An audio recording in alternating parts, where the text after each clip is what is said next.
So there's every reason to regret the cessation of the ceasefire in Israel and Gaza, and to deplore the loss of life in Gaza and the return of the bombing from the IDF. It's got to be placed in the context of the fact that on Thursday, the Hamas leader in Gaza, Yahya Sinwar, threatened that the events of October the 7th were, quote, just a rehearsal. The leaders of the occupation, that's Israel, should know October the 7th was just a rehearsal. This is a report from the Maariv newspaper, Israeli media, but nevertheless, I think reasonably trustworthy, despite the fact that there is a war on.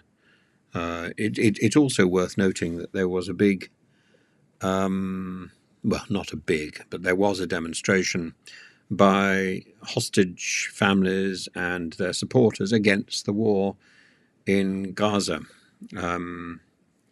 But as Israel and Hamas were talking about extending the ceasefire,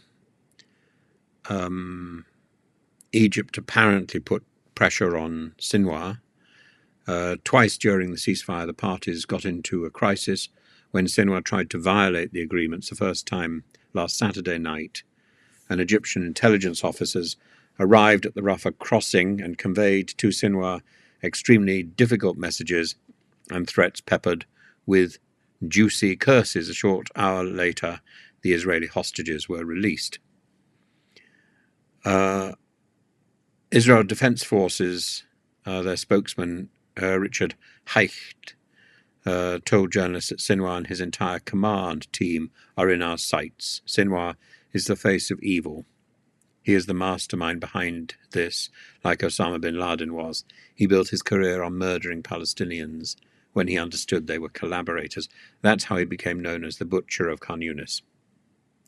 But the problem is this thing of going after one particular leader, that didn't work well for the whole Afghanistan campaign, did it?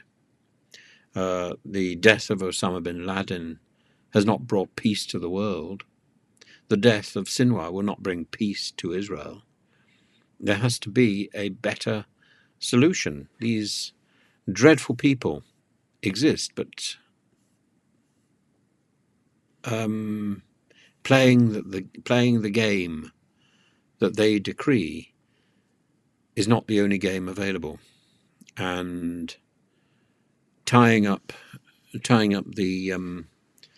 Israel in a war that could go on for months or years.